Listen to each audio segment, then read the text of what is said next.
Olá a todos, mais um vídeo aqui no canal. Peço àqueles que não são inscritos ainda que se inscrevam, deixem um like caso gostem do conteúdo, compartilhem e fiquem à vontade aí na seção dos comentários. Hoje vamos falar um pouco sobre os famigerados pés de valsa do Brasil. Vamos primeiro identificar quem que são os pés de valsa. Com certeza, acho que todo mundo que vai ouvir esse vídeo aqui tem um amigo, um primo que vai se identificar nesse padrão. Eu já citei algumas vezes os pés de valsa aqui em alguns dois vídeos, mas agora vamos destrinchar aí sobre esse tema. Os pés de valsa são aqueles caras que geralmente são da geração X e começo da geração Y. Ou seja, são caras ali que nasceram nos anos 70 e até ali dos anos 80 também da geração Y já, né? Pode colocar como limite aí, vamos colocar aí um intervalo aí de 1975 até 1988, 89 ali, né? São caras aí que hoje estão na casa dos 35 a 45 anos. Esses caras, sobretudo o pessoal aí que nasceu no começo dos anos 80, via de regra são caras aí blue pill, caras gadão, né? São os famosos gados que não entendem como funciona a psique feminina. Porém, esses caras surfaram numa onda onde a hipergamia era muito menor do que hoje, ou seja, quando não existia smartphone ainda. Então, muitos desses caras, eles ali nos anos 2000 até 2010, 2011, aí de 2012 para frente, quando todo mundo tava com smartphone, a Instagram começou a bombar ali, degringolou ali a era dos pés de valsa. Aí as mulheres começaram a exigir outro tipo de homem. Esses caras aí nos anos 2000 se divertiram muito, né? E saíam nas festas aí, nos forrós, nos bailes sertanejos, festas sertanejas, né? Isso aí nas Woods da vida, Vila Mix, alguns também em festas eletrônicas, em rodeios, em boates no geral. E esses caras ali, assim, apesar do nome pés de valsa, assim, não vamos aqui levar 100% ao pé da letra. Nem todos eles ali dançavam para ficar com mulher, né? Então muitos ali, às vezes na base do famoso chaveco, o famoso converseiro, como dizem aí nos interiores do Brasil, conseguiu ficar com as mulheres. Porque, como eu disse, o grau de exigência era muito menor. A mulher ela não estava ali na noite recebendo like e mensagem de um neurocirurgião de uma capital a 500 quilômetros dela de distância, nem like de algum cara muito destacado de outra cidade, igual acontece hoje em dia quando a mulher sai. Que as mulheres geralmente elas saem de casa para ver os homens babando nela, elas ficam com a cara no celular o tempo todo conversando com homens mais destacados que não estão ali no local que elas estão. Isso acontece muito no interior do Brasil. Quem é do interior aí pode comentar essas situações aí que vocês estão observando hoje em dia. Mas os pés de valsa, pra gente dar continuidade aqui, eles aproveitaram muito essa onda de festa, de uma economia que não estava em crise ainda, de um dólar mais barato, ou seja, o cara saía com 50, 100 reais, aí ele conseguia comprar combo e pagar, não tinha essa camarotização da sociedade também, enfim, o dinheiro valia mais, o país não estava em crise ainda, não tinha estourado essa crise, o dólar mais baixo, os caras fizeram uma festa, né? E dificilmente esses caras saíram no 0 a 0. Não precisava ser nenhum Shed, nenhum cara rico, nem nada do tipo não, né? O pessoal fala muito 80-20, talvez ali nos anos 2000 até 2010, talvez o Brasil até fosse 80-20, né? Apesar que eu sempre falo aqui que 80-20 está para países mais ricos e menos desiguais, nesse auge aí talvez foi que o Brasil mais se aproximou do 80-20. Então muitos caras medianos ali, eles conseguiam sempre sair ali, ficar com a mulher na noite e tudo mais, ir para um motel. E os caras aproveitavam e não queria saber de namorar nem nada, porém, é engraçado que os pés de valsa eles têm uma linha de raciocínio muito parecido com a mulher com a balzaquiana brasileira. A Balzaca, para quem não sabe, são as mulheres acima de 30 anos que estão solteiras. Que tem uma ordem no Brasil e cada vez aumentando mais. O grande holocausto das encalhadas aí tá por ver. Mas então é o seguinte, o Pés de Valsa ele pensava o seguinte: não, vamos aproveitar a vida lá pros 30 eu arrumo um em casa, porque uma hora tem que parar, né?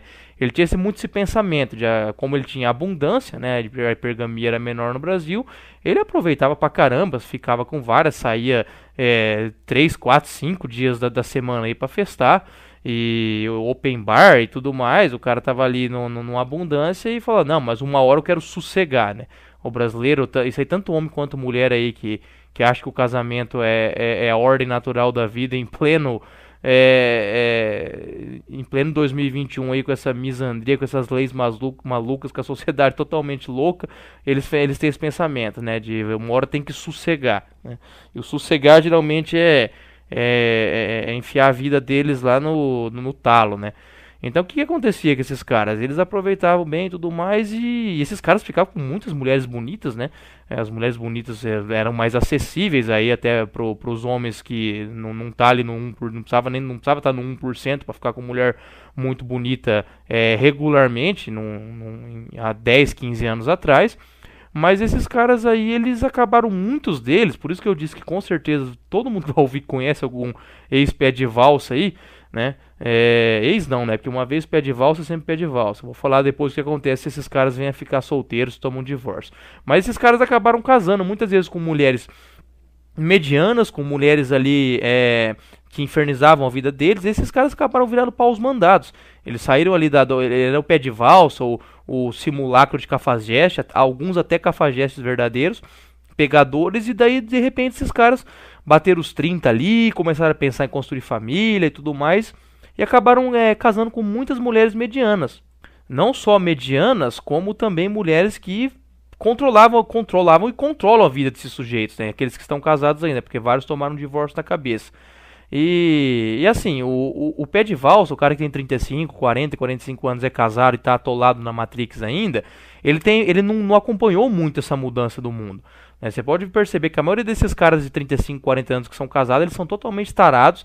Eles acham que quem tá solteiro aí tá passando o rodo, que todo mundo tá pegando mulher. Eles falam, eles são bem saudosistas, né? Bem nostálgicos, adoram falar, rapaz, na minha época tinha vez eu saí com 5 mulheres numa semana e não sei o que, né? Eles adoram pegar e ficar contando as presepadas que eles aprontaram, os contos aí, as noitadas deles, e falando, se eu tivesse solteiro hoje, ia pegar tal mulher, não sei o que. Eles não têm nem noção do que mudou, assim, 180 graus. Você teve ali uma mudança drástica depois do advento do Instagram e da hipergamia, e de mulheres aí medianas exigindo caras do nível de DJ Alok da vida, né? Esses caras, eles estavam acostumados ali, o cara que ganhava 4, 5 mil reais ali, pegar todas no Brasil. Eles acham que hoje em dia o cara ganhar 5, 7, até 10 mil também vai ser como se fosse um Caio Castro ali, um Rodrigo Hilbert, né? Os caras não entenderam que a hipergamia está em níveis estratosféricos hoje. E esses caras aí, então, a maioria deles, que eram os antigos cafajestes, hoje são todos paus mandados de mulher, entendeu? É todo cara aí que tem que pedir bens da mulher até pra ir numa churrascaria com um amigo. E de vez em quando esses caras aí, de vez em quando não, várias vezes eles acabam tomando um divórcio. Seja com filho ou sem filho, eles acabam voltando pro game aí, vamos dizer assim. E quando eles voltam pro jogo aí, eles estão perdidos, né? Eu já testemunhei assim, que eu lembro de cabeça que agora uns 5, 6 caras aqui pensando rapidamente. Se eu aprofundar mais aqui, vai lá pra contar aí na casa dos 2 dígitos facilmente.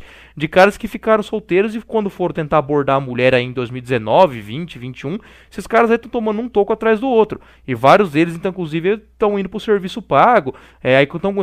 Apesar de não ter saído da Matrix, esses caras, eles têm uns lapsos de realidade. Ele falando, cara, hoje tá difícil, ou na minha época era mais fácil, ou na minha época eles falam aí, os novos solteirões aí, pés de valsa. Na minha época você chegava dançando junto, chegava conversando ali, ficava com a mulher, e esses caras estão tomando toco atrás de toco. É uma coisa assim impressionante, né?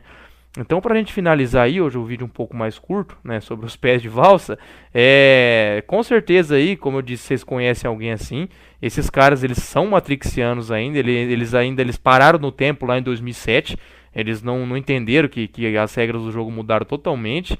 E a maioria deles teve um fim triste, seja casando por uma mulher aí que não só mediana de beleza, mas que também manda neles, né? Porque se tivesse ainda o Atripo tivesse casado com uma super guria gata e tudo mais, por mais que também ia ser infernizado, ainda poderia ter a prerrogativa. O cara casou bem, o cara tá comendo bem, né? Querendo ou não, isso aí, por mais que são argumentos bem gado, a gente sabe que a beleza feminina pesa muito, né? Na análise de uma mulher. Do masculino também, igual eu vou fazer o vídeo aí em breve. Mas esses caras então, que eram outrora aí pegadores, cafajestes, que ensinaram muitos moleques mais novos quando não existia nada de negócio de piuê e sedução e nem alita, nada disso aí. Esses caras ensinavam a molecada dos anos 90 ali mais nova como lidar com mulher.